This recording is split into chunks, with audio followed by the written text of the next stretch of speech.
नमस्कार, PCS up to date program में आपका स्वागत है। मैं हूं अमृत उपाध्याय। इस प्रोग्राम की खासियत आप जानते हैं, दिन भर चर्चा में रहे नेशनल इंटरनेशनल इंपॉर्टेंट इवेंट्स के अलावा राज्यों के स्तर की जरूरी घटनाओं को इसमें कवर किया जाता है। हमें उम्मीद है कि हमारी ये पहल आपकी करंट अफेयर्स की तैयारी के लिए बहुत उपयोगी साबित होगी। आइए खबरों की शुरुआत करते हैं।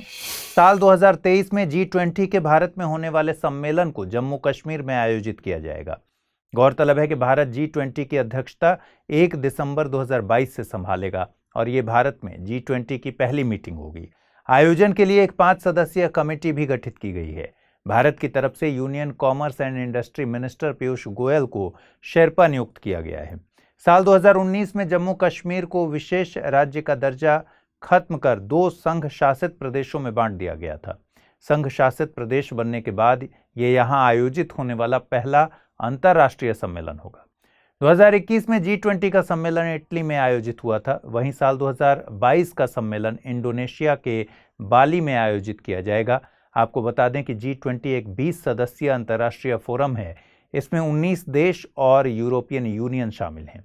इसमें शामिल देश हैं Argentina, Australia, Brazil, Canada, China, Germany, France, India, Indonesia, Italy, Japan, Mexico, Russia, Saudi Arabia, south Africa, south Korea, Turkey, the United states और द यूनाइटेड किंगडम। WHO यानी वर्ल्ड हेल्थ नेटवर्क ने हाल ही में मंकी पॉक्स को महामारी घोषित किया है। अब तक 58 देशों में इस बीमारी के 3417 केसेस पाए जा चुके हैं। अमेरिका और दक्षिण अफ्रीका में इसका प्रभाव सबसे ज्यादा देखने को मिला है। WHO ने बताया कि यह वायरस बहुत तेजी से कई महाद्वीपों में फैल रहा है और इसे रोकने के लिए ग्लोबल एक्शन की जरूरत है। हालांकि इसकी मृत्यु दर स्मॉल पॉक्स से बहुत कम बताई जा रही है, लेकिन WHO ने चेतावनी दी है कि अगर समय रहते इस वायरस को फैलने से रोका नहीं गया तो लाखों लोग मर जाएंगे और उससे भी कई ज्यादा अंधे और विकलांग हो जाएंगे। वर्ल्ड हेल्थ नेटवर्क ने WHO से मंकी पॉक्स को गंभीरता से लेने और तुरंत इसे public health emergency of international concern घोषित करने का सुझाव दिया है। गौरतलब है कि यह बीमारी मंकी पॉक्स वायरस के संक्रमण से होती है। यह वायरस प्रॉक्सीविरिडा परिवार में ऑर्थोपॉक्स वायरस जीनस से संबंधित है। मनुष्यों में मंकी पॉक्स के लक्षण संक्रमण के 7 से 14 दिनों के बाद शुरू होते हैं, जिसमें बुखार, सिर दर्द, मांसपेशियों में दर्द, थकावट के साथ चेचक के समान लक्षण दिखाई देने लगते हैं। यह वायरस संक्रमित जानवरों से फैलता है। अभी तक इसका कोई ठोस इलाज नहीं मिला है। भारत में अभी तक मंकी पॉक्स का एक भी मामला सामने नहीं आया है। थार मरुस्थल में एक नई तरह की मकड़ी पाई गई है, जिसका नाम एक मलयाली एरेक्नोलॉजिस्ट के नाम पर रखा गया है। क्राइस्ट कॉलेज के डिपार्टमेंट ऑफ जूलॉजी के हेड और centre for animal taxonomy and ecology CATE के फाउंडर सुधी कुमार एवी के नाम पर इस जंपिंग स्पाइडर का नाम सुडोमॉर्गस सुधी रखा गया है। ऐसा भारतीय एरेक्नोलॉजी के क्षेत्र में इनके योगदान को सम्मान देने के लिए किया गया। मकड़ी की यह प्रजाति एक ज्वाइंट एक्सप्लोरेशन के दौरान खोजी गई।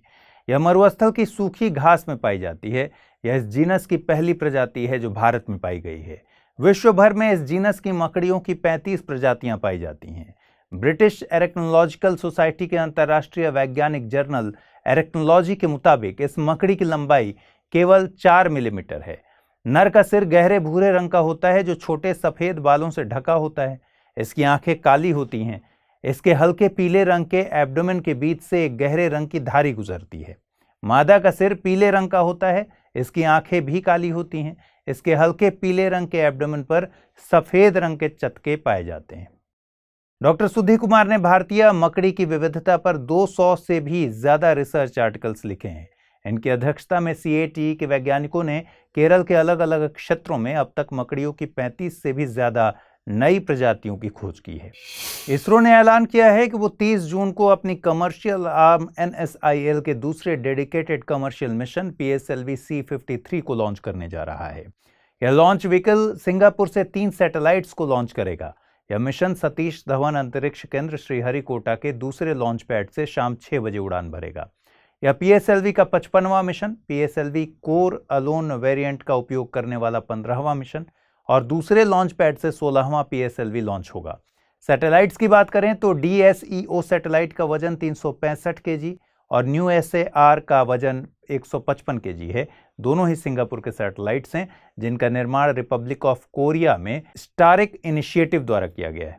तीसरी satellite Nanyang technological university Singapore की 2.8 kg की स्कूब 1 है। DSEO 0.5 मीटर रिजोल्यूशन इमेजिंग क्षमता के साथ electro optic multi spectral payload वहन करता है, जबकि न्यू SAR पेलोड को वहन करने वाली सिंगापुर की पहली छोटी कमर्शियल सैटेलाइट है।